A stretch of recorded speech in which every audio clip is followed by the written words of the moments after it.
चलो जी, तो ये हो गया भाई अपना इंडिया का border cross and now we are at zero line. This is our zero line. इतना सुंदर लग रहा है. वो ग्रेट. ठीक ठाक हो? की हाल है ਤੁਹਾਡੇ ਜੀ? दानिश जी ਇਹ ਕੀ ਹੋ ਰਹੀ ਹੈ? ਨਾਲ ਵੀਡੀਓ ਬਣ ਰਹੀ ਹੈ? दानिश जी ਤੁਹਾਨੂੰ जी बस मैं इतना खुश होगी देख के. इतना मैं तो हिल गई. पाकिस्तानसाठी हेरगिरी केल्याचा आणि पाकिस्तानी गुप्तचर यंत्रणांना संवेदनशील माहिती शेअर केल्याच्या आरोपाखाली ज्योती मल्होत्राला अटक करण्यात आली. पण आता आणखीन माहिती समोर आली आहे.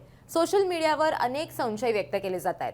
तिच्या ट्रॅव्हल विथ जो या चॅनलवरचे व्हिडिओ फोटो शोधून जनता एका अर्थी पुरावे गोळा करते आणि ती कशी एजंट आहे असं म्हणतीये. पण हे सगळं घडत असताना खरं काय आहे, तिच्याकडून कुठली माहिती समोर आली आहे, हेच या व्हिडिओतून आपण समजून घेणार आहोत. नमस्कार, मी देवयानी आणि तुम्ही बघताय मुंबई तक. पाकिस्तानसाठी हेरगिरी केल्याच्या आणि पाकिस्तानी गुप्तचर यंत्रणांना संवेदनशील माहिती शेअर केल्याच्या आरोपाखाली अटक करण्यात आलेल्या हरियाणातील ट्रॅव्हल ब्लॉगर ज्योती मल्होत्राला एक ॲसेट म्हणून विकसित केलं जात होतं असं पोलिसांनी सांगितलं. पोलिसांनी असंही म्हटलंय की ज्योती सध्या सुरू असलेल्या भारत-पाक संघर्षादरम्यान एजंट्सच्या संपर्कात होती, पण तिच्याकडे संरक्षणाशी संबंधित कुठलीही माहिती होती असं अजून तरी समोर आलेलं नाहीये.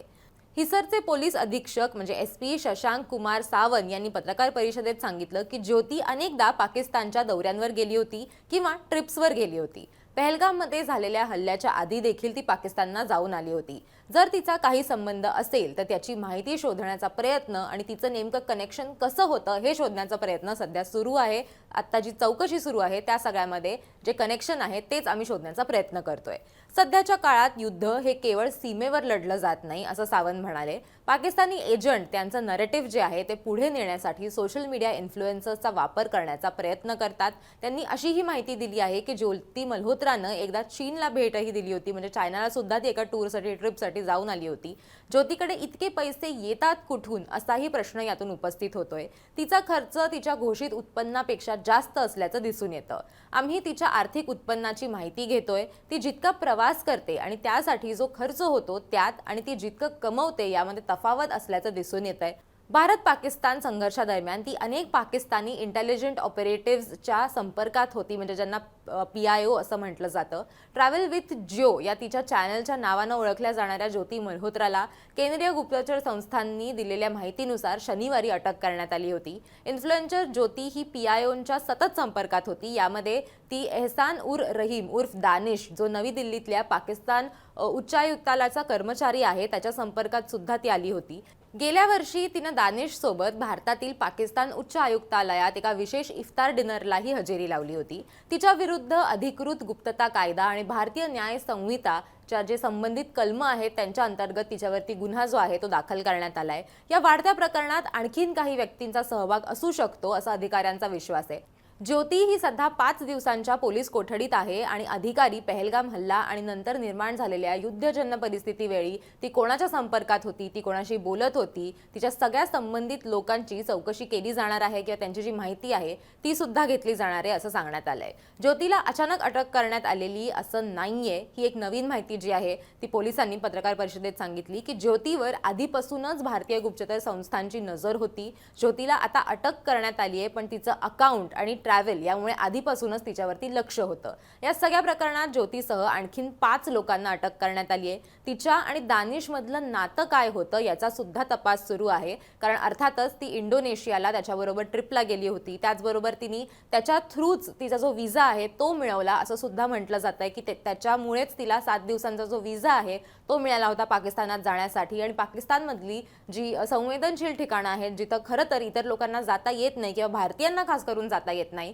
त्या भागांमध्ये सुद्धा ती गेलेली होती असं सुद्धा म्हटलं जातंय. पण याचे पुरावे सध्या कुठलेही समोर आलेले नाहीयेत. पण तिने जो व्लॉग केला होता त्या व्लॉगमध्ये तिला 7 दिवसांचा व्हिसा मिळाला होता असं तिने सांगितलेलं होतं. आणि बॉर्डर क्रॉस करतानाचा तिचा जो व्हिडिओ आहे तो सुद्धा त्याच्यामध्ये आहे. त्याचबरोबर ज्या वेळेला ती इफ्तारी पार्टीसाठी गेली होती त्यावेळेसचा जो व्लॉग आहे तो सुद्धा व्हायरल झालेला आहे. त्याच्यामध्ये सुद्धा आपल्याला हा दानिश जो आहे तो दिसतो. पण हे सगळा हा जो व्हिसा आहे तो तिला त्याच्यामुळे मिळाला असं म्हटलं जातंय. असं सुद्धा म्हटलं जात आहे की ती आणि दानिश हे मागच्या वर्षी इंडोनेशियाला बालीमध्ये फिरायला एकत्र गेलेले होते आणि तिचं आणि दानिशचं जे वैयक्तिक नातं आहे किंवा त्यांचं जे पर्सनल रिलेशनशिप आहे त्याच्यामुळेच तिने ही हेरगिरी जी आहे ती त्याच्यामुळेच करते का, त्याच्यामुळेच ती पाकिस्तानला माहिती पुरवत होती का, म्हणूनच तिचा जो इन्फ्लुएन्स आहे तो वाढलेला होता का, हे सगळे प्रश्न जे आहेत ते विचारले जात आहेत आणि या गोष्टीचा सुद्धा तपास जो आहे तो केला जाणार आहे. या सगळ्या प्रकरणामध्ये अनेक अफवा ज्या आहेत त्या सुद्धा पसरवल्या जात आहेत.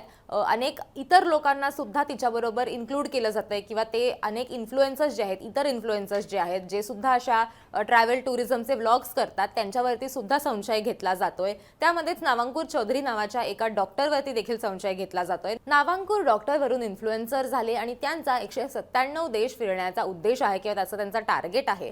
त्यातच मी पाकला देखील गेलो होतो असं ते म्हणाले. त्यांचे जुने व्हिडिओज जे आहेत ते सोशल मीडियावर व्हायरल केले जात आहेत आणि त्यानंतर त्यांनी स्वतः एक व्हिडिओ पोस्ट करत जे स्पष्टीकरण आहे ते दिलेलं होतं. दुसरीकडे ते असं सुद्धा म्हणाले की त्यांचा आणि ज्योतीचा जो फोटो आहे तो सुद्धा लोक व्हायरल करतायत. तिला मी फक्त एकदाच भेटलोय आणि तिला मी एका फॅन सारखंच ट्रीट केलं होतं. आम्ही अगदी काही मिनिटं बोललो आणि आम्ही ते सुद्धा आमच्या यूट्यूब चॅनल्स बद्दल बोललो असं सुद्धा ते याच्यामध्ये म्हणालेत.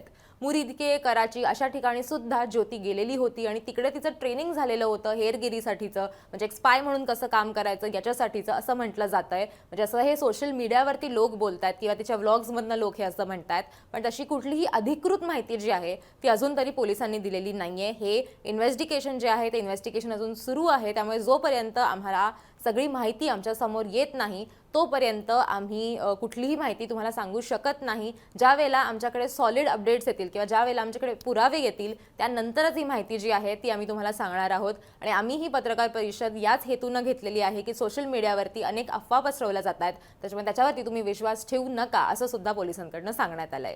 तुम्हाला या सगळ्याबद्दल काय वाटतं ते आम्हाला कमेंट करून नक्की सांगा आणि अशाच अपडेट्ससाठी मुंबई तकला सबस्क्राईब करायला विसरू नका.